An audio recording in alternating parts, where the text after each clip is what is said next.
Hello दोस्तों, welcome to संवार्ता। दोस्तों, आज की ये वीडियो बहुत ही खास होने वाली है। आज की इस वीडियो में हम देखेंगे कि कांग्रेस सांसद इमरान प्रतापगढ़ी, जो कि महाराष्ट्र से राज्यसभा सांसद हैं, उन्होंने हाल ही में जो अभी संभल पर विवाद चल रहा है उसके ऊपर मुखर होके अपनी बात को रखा है। उन्होंने हाल ही में हुए इलेक्शनों के बारे में भी बात करी कि किस तरीके से वह इन इलेक्शनों के रिजल्ट से हैरान है, जो कि महाराष्ट्र और हरियाणा में देखे गए थे। एक वक्ता के तौर पर इमरान प्रतापगढ़ी का कोई जवाब नहीं है। जैसा कि आप जानते हैं, देश में बहुत ही प्रसिद्ध एक कवि माने जाते हैं, तो आपको यह वीडियो जरूर देखनी चाहिए। वीडियो को अंत तक जरूर देखें और वीडियो अच्छी लगे तो चैनल को सब्सक्राइब जरूर करें। तो चलिए शुरू करते हैं। चलो भाई, देखो अब मैं क्या करता हूँ।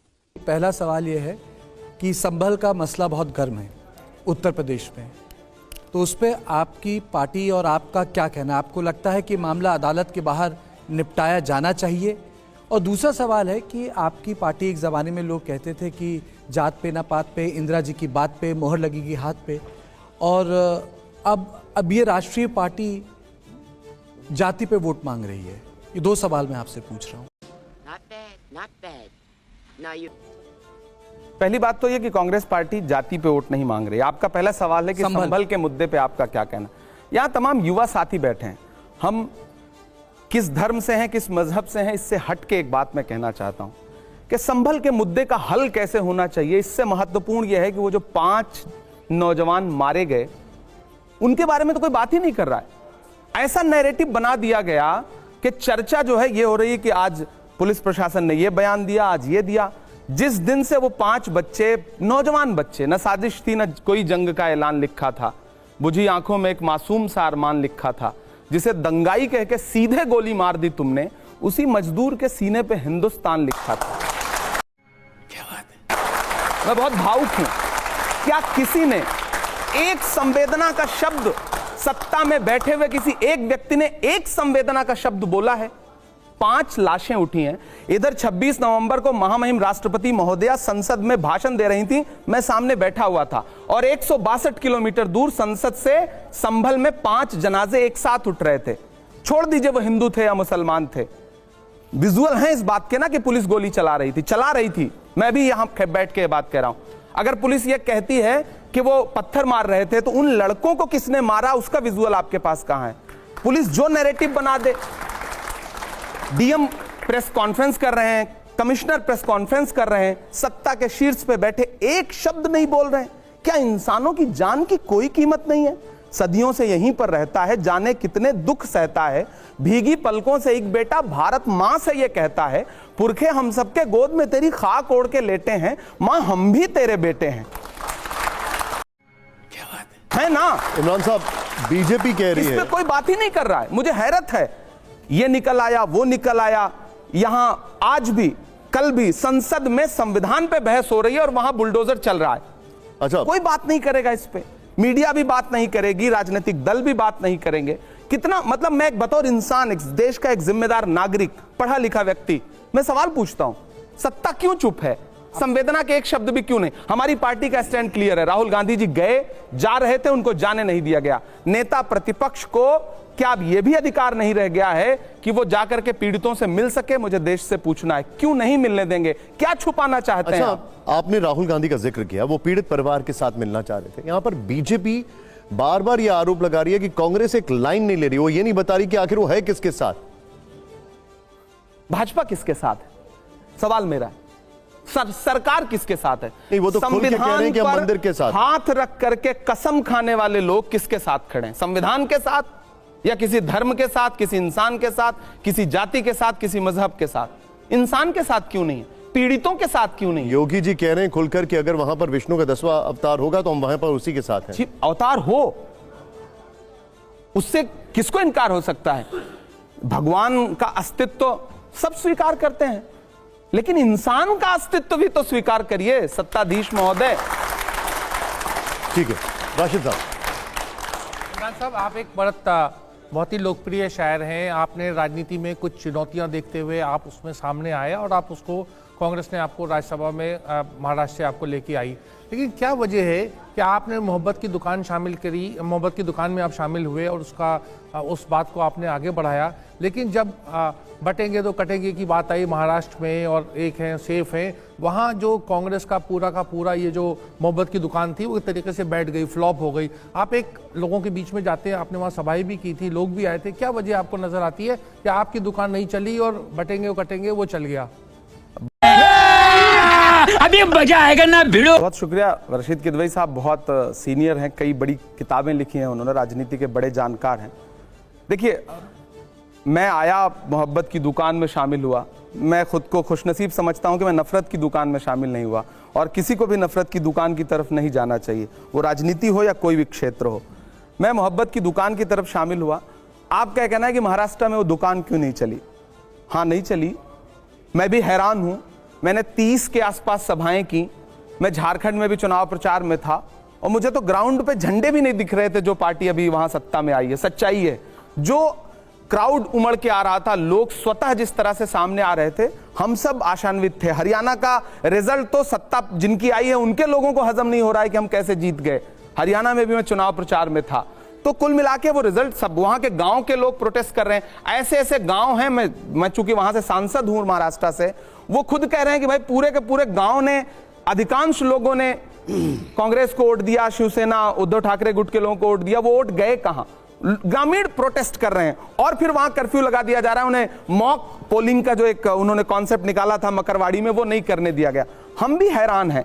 दूसरी बात यह कि मोहब्बत की दुकान अगर एक बार नहीं खुल सकी या मोहब्बत के फूल अगर मुरझा गए तो फिर इसका मतलब ये थोड़ी है कि हम पतझड़ के साथ चले जाएंगे। हम फिर से बहारें लाने की कोशिश करेंगे, हम फिर से फूल खिलाने की कोशिश करेंगे। ये तो एक मुसलसल जंग है, ये नफरत और मोहब्बत के बीच एक जंग है। अगर हम यहाँ तमाम युवा साथी बैठे हैं, आपका पहला प्यार अगर कहीं से आपसे रूठ जाता है, दूर हो जाता है, तो जिंदगी खत्म थोड़ी हो जाती है। हम आगे बढ़ते हैं, नए प्यार तलाशने की कोशिश करते हैं। क्या बात है सर, क्या बात है सर, क्या बात, ये बात है। हम लोग, आपने साहित्यिक सवाल पूछा था, मैंने साहित्यिक जवाब दिया। 2025 संविधान का अमृत वर्ष है, 75 साल पूरे हो रहे हैं। अच्छा होता कि हम दुनिया के सबसे बड़े लोकतंत्र का जश्न मनाते, लेकिन संसद में हुआ कुछ और। निशांत जी, मैं युवा हूं और मैं हर दिन 8 घंटे 9 घंटे रोज सदन में मौजूद रहता हूं, 100% मेरी अटेंडेंस रहती है। मैं एक अच्छे सांसद की तरह मैं सीखने और समझने के लिए वहां पे जाता हूं। मैं पिछले 2 दिन से संविधान पे बहस सुन रहा हूं। आप विश्वास करें, मतलब सिर्फ आरोप प्रत्यारोप है। गृह मंत्री जी कल भाषण दे रहे थे और जिस अंदाज में उन्होंने अंबेडकर जी को, जिस अंदाज में उन्होंने कहा ना कि आज एक फैशन हो गया अंबेडकर अंबेडकर अंबेडकर, अगर इतनी बार भगवान का नाम लेते तो 7 जन्मों के लिए स्वर्ग मिल जाता। देश के गृह मंत्री की यह भाषा होनी चाहिए? नहीं होनी चाहिए। इस देश के दलितों के लिए, पिछड़ों के लिए अंबेडकर भगवान ही हैं। भगवान मानता है उनको। इस देश की महिलाओं को जो अधिकार दिया है उन्होंने, वो भगवान जैसा ही है। तो मुझे लग रहा है, आप कह रहे हैं कि जश्न मनाना चाहिए, तो मेरा भी मन करता है कि मैं जश्न मनाऊं। मेरा भी मन करता। 75 वर्ष हम लेके आए थे संविधान को, कांग्रेस पार्टी संविधान लेके आई थी। आप अंदाजा लगाइए कि पंडित नेहरू को 1947 में जो देश मिला था, वहां से उठा करके देश को कहां लेकर के आए। आज आप उन पुरखों को कोसते हैं। एक मिनट, क्या ये अच्छा है? थोड़ा आपको बीच में रोक रहा हूं। इमरान जी, इसके आगे एक मिनट, इसके आगे उन्होंने जो कहा गृह मंत्री ने, सिर्फ उन्हीं का मतलब, इसके आगे बिल्कुल सारे लोग, तो मैं सबका जिक्र कर रहा हूं। इसके आगे गृह मंत्री जी ने यह भी कहा कि ऐसी क्या हो गया था कि अंबेडकर जी को नेहरू जी की कैबिनेट छोड़ के जाना पड़ा। इसके आगे भी तो उन्होंने बहुत कुछ कहा, वो चीजें इग्नोर हो जाती हैं और खाली इस चीज को पकड़ लिया जाता है। ये फंस गया सीएम, इसे पार्टी की मीटिंग समझ के फंस गया। सिर्फ आरोप प्रत्यारोप के अलावा क्या उन्होंने एक बार भी प्रशंसा की नेहरू जी की? क्या एक बार भी प्रशंसा की उन्होंने मौलाना आजाद की? क्या एक बार भी उन्होंने प्रशंसा की महात्मा गांधी की? क्या एक बार भी प्रशंसा की स्वतंत्रता संग्राम से जुड़े हुए लोगों की? उन्होंने खुलकर कहा कि उनको सभी को एक साथ देखना चाहिए, अंबेडकर जी को किसी एक दल की तरह नहीं देखना चाहिए। सिर्फ अंबेडकर जी, देखिए जब भाजपा नारा महापुरुषों का भाजपा एकता का नारा लगाती है तो उसमें क्या उसके जो एकता का नारा है उसमें अल्पसंख्यक हैं कहीं? मेरा सवाल है। और जब अल्पसंख्यकों की बात होती है तो मैं तो सरकार से पूछना चाहता हूं कि आपको रतन टाटा नहीं चाहिए? एक मिनट, उनका ये कहना है। मेरा ये पूरा कर लेने दें। क्या भाजपा को अगर सिर्फ बहुसंख्यक वाली बात करनी है तो क्या उन्हें रतन टाटा नहीं चाहिए? क्या उन्हें कलाम साहब नहीं चाहिए? क्या उन्हें जॉर्ज फर्नांडिस नहीं चाहिए? क्या उन्हें होमी जहांगीर भाभा नहीं चाहिए? कलाम साहब का नाम किसने प्रपोज किया था? नहीं, कलाम साहब का नाम किसने कलाम प्रपोज किया? साहब भी उसी समुदाय से आते हैं जिनको लेकर के आप जो भाषण कलाम देते साहब हैं। का नाम किसने प्रपोज किया था? हम अब कह रहे एक हैं- मिनट आगे, एक मिनट जी। क्या नरसिम्हा राव मदन मोहन मालवीय को भारत रत्न नहीं मिला? क्या सरदार पटेल की स्टैचू नहीं बनी? निशांत जी, आपको लगता नहीं कि अटल बिहारी वाजपेयी जी और नरेंद्र मोदी जी में जमीन आसमान का मैं नरसिम्हा राव मदन मोहन मालवीय की बात कर रहा आपको हूं। अंतर नहीं। आपने कहा ना किसने नाम प्रपोज किया था? नाम प्रपोज किया था उस दौर में अटल बिहारी। आपको लगता है कि यह भाजपा अटल बिहारी वाजपेयी जी की भाजपा है? आपको लगता है? समाजवादी भी अगर आपको लगता है तो फिर आप गलत सोच रहे हैं। ये अटल बिहारी वाजपेयी जी की भाजपा नहीं है। नहीं, ये तो हम सेलेक्टिव होकर देख रहे हैं कि राम कृपाल जी। हाँ, इमरान जी, बहुत अच्छा लगा आपको, मैं सुनता रहा हूं पहले भी। धन्यवाद। एक मेरा बेसिक सवाल है कि जब से आप बात कर रहे हैं तो इस समय जो सत्ता पक्ष है सारी उसकी बुराइयां गिनाते गए और राहुल जी और प्रियंका जी की आपने बहुत तारीफ की। मैं मानता हूं और आपकी किसी बात से मैं ऐतराज नहीं कर रहा हूं। मेरा यह सवाल है कि इलेक्शन दर इलेक्शन आप अगर राजनीति में है तो कोई लक्ष्य होगा। पहली बात तो मैंने कई नेताओं से, कांग्रेस के वरिष्ठ नेताओं से पूछा कि आपका लक्ष्य क्या है। जैसे इंदिरा गांधी कहती थी कि सत्ता में पहुंचना है। दिग्विजय सिंह से मैंने पूछा तो उन्होंने कहा कि हमारा लक्ष्य बीजेपी को हराना है। एक और जयराम रमेश से मैंने पूछा, उन्होंने कहा बीजेपी को हराना है। तो पहली बार तो मैं आपके मुंह से सुनना चाहता हूं कि राहुल और प्रियंका जी का लक्ष्य क्या है, और अगर लक्ष्य हराना है तो मैं ये पूछ रहा हूं कि बार बार आप इसमें फेल क्यों होते हैं? तो एक चीज, रणनीति की गलती है या आप जनता का विश्वास नहीं जीत पा रहे हैं? कोई कमी तो होगी आप लोगों में ना, ठीक है सर, कि जिसका कारण आप बराबर विफल हो रहे हैं। ठीक है। तो रुको जरा, सबर करो। बोला धक्का बुक्की नहीं करने का, आराम से लेने का। हाँ, बहुत अच्छा सवाल है आपका। मैं बचपन में मुनव्वर राना का एक शेर सुना करता था कि शरीफ इंसान क्यों आखिर इलेक्शन हार जाता है। किताबों में तो ये लिखा है रावण हार जाता है। हाँ, हम इलेक्शन हार जा रहे हैं। लक्ष्य, मुझे लगता है कि राजनीति में आने के बाद सिर्फ एक लक्ष्य नहीं होता है। बड़े नेता का तो बिल्कुल एक लक्ष्य नहीं होता है। राहुल गांधी जी का लक्ष्य जो है, जो मैं समझ पाया हूं, यह सवाल पूछना भी मुझे लगता है कि समीचीन नहीं था, मैंने उनसे कभी पूछा भी नहीं, लेकिन राहुल जी का, प्रियंका जी का, सोनिया जी का, मल्लिकार्जुन खड़गे जी का, मुझे लगता है हर राजनीतिक दल का और हर शीर्ष नेतृत्व का एक लक्ष्य होना चाहिए। जो संविधान है देश में, उस संविधान को बचाना और उस संविधान के मुताबिक सत्ता को चलाना सबसे बड़ा लक्ष्य होना चाहिए। हाँ, यह सही है कि जब तक जीतोगे नहीं, सत्ता में आओगे नहीं, संविधान को इंप्लीमेंट कैसे कर पाओगे। लेकिन इसीलिए उस संविधान ने एक प्रारूप भी रखा है ना कि अगर आप सत्ता में नहीं और विपक्ष में है तब भी आप मजबूती से लड़ाई लड़ सकते हैं। आज हालत यह हुई कि हम जब सुबह बाबा साहब अंबेडकर का नाम लेकर के प्रोटेस्ट कर रहे थे तो 2 बजे तक के लिए हाउस को एडजर्न करना पड़ा। ये विपक्ष की ताकत है, और विपक्ष इस बार इतना मजबूत है कि कल 1 नेशन 1 इलेक्शन उन्होंने इंट्रोड्यूस किया और तुरंत उसे जेपीसी को भेजना पड़ रहा है। तो विपक्ष मजबूत होना चाहिए। हम आज विपक्ष में हैं, जो सत्ता पक्ष में है वो कई साल 2 सांसदों के साथ थे, तो ये उतार चढ़ाव, हार जीत आती रहेगी। लेकिन इसी में आपको लोकतंत्र के प्रारूप को सत्ता पक्ष के लोगों को भी स्वीकार करना चाहिए। नाइस। केवल एक लाइन का, बिल्कुल, आप उत्तर प्रदेश में एनडी तिवारी आखिरी मुख्यमंत्री थे। ये बात 1990 की है। 34 साल हो गए, तब न तो अमित शाह थे, न नरेंद्र मोदी थे, न आज की बीजेपी थी। 34 वर्ष से आप उत्तर प्रदेश में कहीं नजर नहीं आ रहे हैं। इसके लिए आपने सोचा, आज की मौजूदा सत्ता तो मैं मान ले रहा हूं तमाम चीजें होंगी, ठीक है, लेकिन 34 साल से आप उत्तर प्रदेश में नहीं है। हम वहां सत्ता में नहीं है, हम ये बात को स्वीकार करते हैं। और कमियां तो जाहिर सी बात है, हम अगर सत्ता में नहीं है, हम राजनीतिक तौर पे बहुत ज्यादा सत्ता के करीब नहीं है, तो कमियां तो रही हैं, बुजुर्गों से होती हुई यहां तक आई हैं, उसे सुधारना है। लेकिन हम आपको यह आश्वस्त करते हैं हाथरस हो, संभल हो, किसी भी पीड़ित परिवार हो, बिजनौर हो, मुजफ्फरनगर हो, आप जब भी नजर उठा के देखेंगे तो आप ये पाएंगे कि राहुल जी हो, प्रियंका जी हो, जब भी जरूरत पड़ी है ये लोग पीड़ितों के साथ वहां जरूर खड़े नजर आए। ये मैं तथ्य के साथ ये बात कह रहा हूं। और कांग्रेस पार्टी सांगठनिक तौर पे वहां काम कर रही है। हमने गठबंधन किया, इंडिया गठबंधन बना और हमने लोकसभा में एक शानदार रिजल्ट दिया। हो सकता है आने वाले 27 में आप देखें कि हम सत्ता के साथ हों। इमरान जी, इंडिया गठबंधन वहां आपने जो सरकार कहा, बनाए। और अभी तो रुको, क्लाइमैक्स अभी बाकी है। इसमें कोई शक नहीं कि वो लोगों के साथ खड़े होते हैं। जब ऐसा कुछ होता है तो एकदम वहां पर पहुंच रहे होते हैं, लेकिन वोटर आपके साथ खड़ा नहीं हो रहा है। इसको लेकर क्या आत्ममंथन चल रहा है? इसको लेकर क्या इंट्रोस्पेक्शन चल रहा है? देखिए, चुनाव जीतना एक अलग तरह का मैनेजमेंट है और लड़ना, लड़ाई लड़ते रहना सड़क से संसद तक एक अलग बात है। मैं आपकी बात से सहमत हूं और देश के युवाओं को यह आश्वस्त भी कर रहा हूं कि हम उस पर भी रणनीतिक तौर पे बहुत काम कर रहे हैं और हरियाणा और महाराष्ट्र का रिजल्ट हमारे भी गले के नीचे नहीं उतर रहा है।